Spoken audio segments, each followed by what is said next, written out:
Hey, this is my ECW review for the 17th of March, and I thought this was a very good show, like this Monday's Raw. Obviously it's never going to have the significance in terms of storylines that the other two shows have, but it does have better wrestling, so that compensates. I'll ignore the opening segment, I'll get to it a bit later. The first match was MVP and Christian versus Mark Henry and Shelton Benjamin. Obviously all four of these in Money in the Bank ladder match at WrestleMania. This was a good match. MVP started off with Shelton doing quite well, but Shelton used some heel tactics and MVP got bogged down in the corner, and it was good when Shelton Benjamin was in the ring. It was bad when Mark Henry was in the ring. Basically they beat up an MVP for a few minutes. Christian gets the hot tag. Christian comes in and once again steals the show entirely. He is so much faster than he seemed to be at the end of his TNA run, and he just looks great in the ring currently. He did a monkey flip, he did a sunset flip, he did that thing where he puts his leg through the ropes and kicks him in the face, did a tornado DDT. He just looked fantastic. He looked like he was about 20 years old. He's so fast in the ring, and he's got that wily veteran thing about him, so that he seems to be able to counter everyone's moves into one of his own. So Benjamin tried that kick, that spinning kick thing he does, and Christian turned it into an inverted DDT. Why Christian is not getting pushed, I don't know, because I've yet to see him in a match on ECW where he has not been the best thing in the match. He was fantastic here again.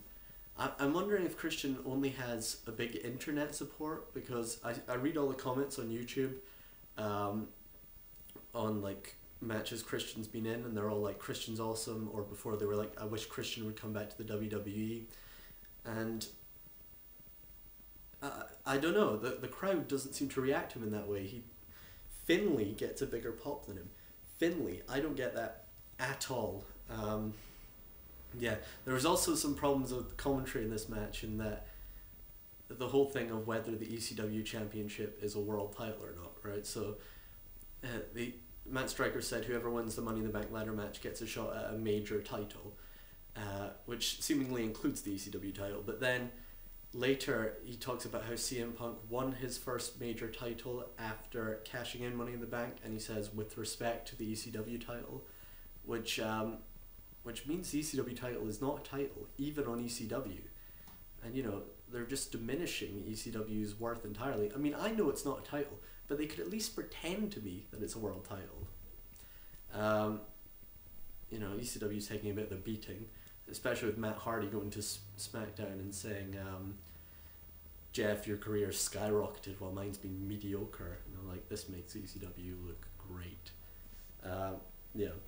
Anyway, Evan Bourne's back, and we were all happy to see this. He took on Jamie Noble in what wasn't a straightforward squash, but he was always going to win quite convincingly this one. How come Ricky Ortiz does that big O, that big splash thing, and he's like 80 pounds heavier than Bourne and it doesn't look like it hurts, whereas Bourne does a standing moonsault and it looks like it hurts? I have no idea. The guy is amazing in the ring. I'm not sure how he is as a storyteller. I'm not saying he's a bad storyteller, because I'm actually just saying I don't know, because I haven't seen it, but I hope he's good, because the stuff he does in the ring is just fantastic. Ends up with a shooting star press, which is great to see. Tyson Kidd's watching backstage. Clearly they're going to have a little feud between these two, but I'm hoping, and I think, that it's still going to be Swagger Bourne at WrestleMania, which would be a very good match, you know, a potential show stealer. Well, not really, not with the card that's actually developing, but a good match. Yeah, but I hope it doesn't end up Dreamer Swagger and we have Bourne versus Kidd. Even though Bourne versus Kidd would be a good match, Bourne deserves to be a main eventer by ECW standards. So, yeah. Speaking of Jack Swagger, he comes out and delivers the worst promo ever. It's just the shortest, it was about a minute, less than a minute long. He comes out, shows everyone his giant belt, and was like, yeah, I've got the belt, do you want the belt? You can't have the belt, because I got the belt. And you're just like, what the fuck are you doing? And then gets on the mic and just says, I thought because I was so handsome, you'd all want to see me. And we're just like, okay, you know, just the easiest and worst heel heat imaginable. Then we had Tiffany telling Theodore Long that they should have a Divas night, an all Divas matches night on ECW, and he said that was a great idea. That sounds terrible. I can barely sit through the one Divas match on SmackDown each week.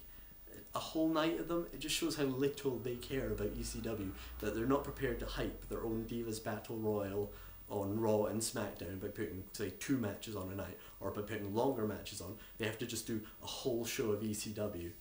It's going to be atrocious. Anyway, next we had Finlay versus Paul Burchill. Now, the story throughout the night had been, it was St. Patrick's Day, Finlay had had a good time, Hornswoggle was drunk, I think, and he was throwing corned beef and cabbage at Katie Lee. Just, you know, a series of Irish stereotypes. This was a good match.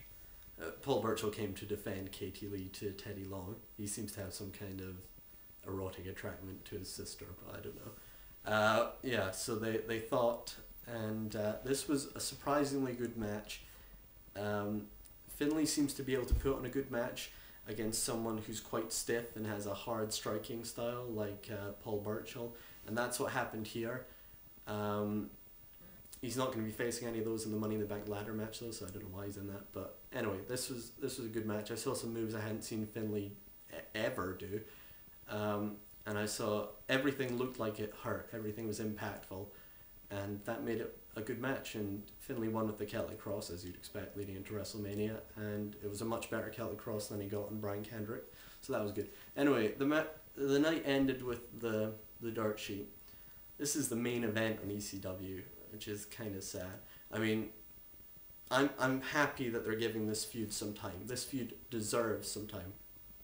Up to now, it's appeared like a comedy feud, in that the Clones are comedy characters, really, and Miz and Morrison are clearly comedy characters. And so are the Bellas siding with victors. That's just ridiculous. But basically, Miz and Morrison start off the dirt sheet, start insulting the Clones, putting the colon masks on, and then Carlito and Primo's music hits. I really like Carlito and Primo's music, but I can never remember it after it's happened, so I try and like sing it. So I'm like, I spit in the face of people who do not want to be cool, and then I end up humming Summer Loving. Anyway, they come out. They start setting up Carlito's cabana. They offer a unification match at WrestleMania, which is accepted. Then we have the Bella Twins. You know how one of them's face and one of them's heel. I don't know which one's face still, and I'm sure it changed during the promo which one was face and which one was heel. I'm sure Brie was face at the start and became heel, and Nikki was heel at the start and became face, but I don't know. Basically, I'm sure they're gonna put them into the good Bella Twins gonna wear white, and the black Bella Twins gonna wear black from now on. But yeah, anyway, they're gonna have a unification match at WrestleMania. It's gonna be fantastic. I'm glad they gave this feud some time, and this was a good episode of ECW wrestling wise. So that's my review. Leave your comments below, and I'll see you for a SmackDown review. Okay, bye.